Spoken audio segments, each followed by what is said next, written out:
E aí, galera? No último vídeo, eu mostrei a vocês que os militares estavam convencidos que era fundamental passar o Brasil para um próximo governo, que seria justamente um governo civil. Os militares estão convictos que a situação econômica cada vez pior do país, aliada à necessidade de restaurar a hierarquia, necessitava que o Brasil voltasse a um sistema democrático de governo. Só que o grande problema era passar esse poder para quem?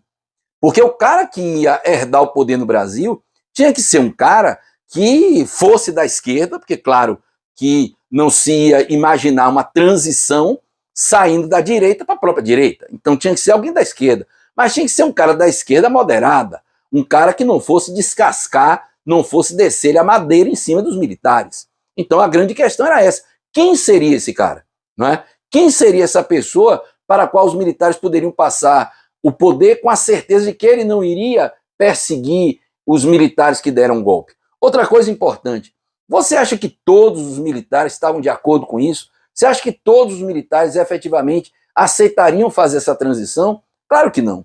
Havia muitos militares que tinham se metido em corrupção, que tinham se metido em tortura, que tinham matado gente, que tinham dado sumiço em gente.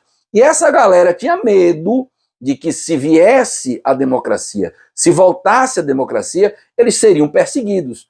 Então é claro que havia aquilo que a gente chama de linha dura, que não estava afim desse processo de transição.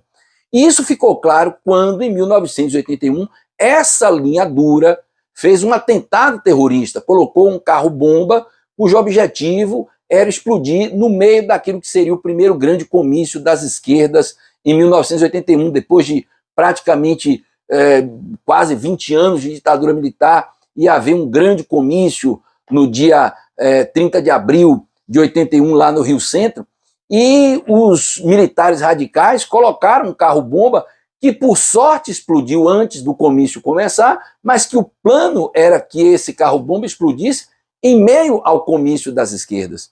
Então, o atentado do Rio Centro, como esse episódio ficou conhecido, deixou claro que havia uma parcela dessa direita mais radical que não aceitaria essa transição.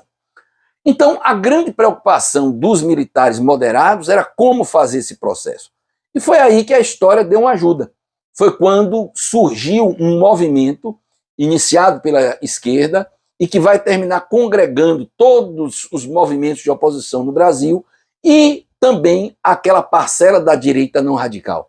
Um movimento que pretendia restituir a democracia a partir da volta às eleições diretas no Brasil. Era o movimento das diretas já, 1983, 1984, um movimento que está na base do processo de redemocratização do Brasil. A ideia era justamente essa, colocar o povo na rua para o povo fazer pressão para que os militares admitissem a restauração das eleições diretas já nas eleições de 1984. E, na verdade, o povo vai para a rua, mas a grande maioria vai menos pela questão da consciência política da democracia e muito mais porque era uma forma de botar para fora toda a grande insatisfação que o processo inflacionário, que o desgaste econômico estava fazendo, não é, com a população brasileira. E essa era a forma do povo protestar.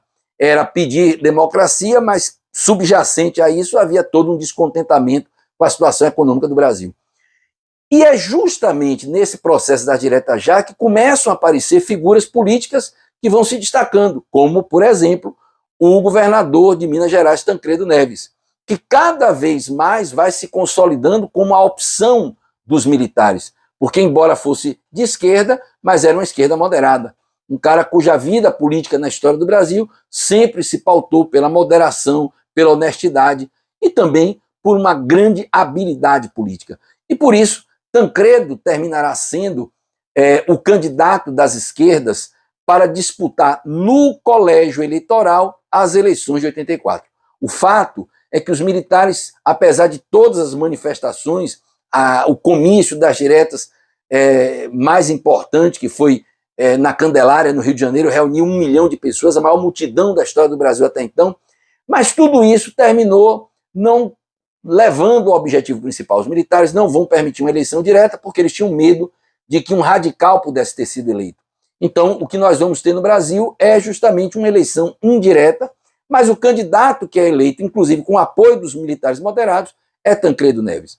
Tancredo Neves, infelizmente, morre antes de tomar posse, e quem termina assumindo o governo do Brasil é José Sarney, dando início ao período democrático que se mantém até os nossos dias, aquilo que ficou conhecido como a Nova República.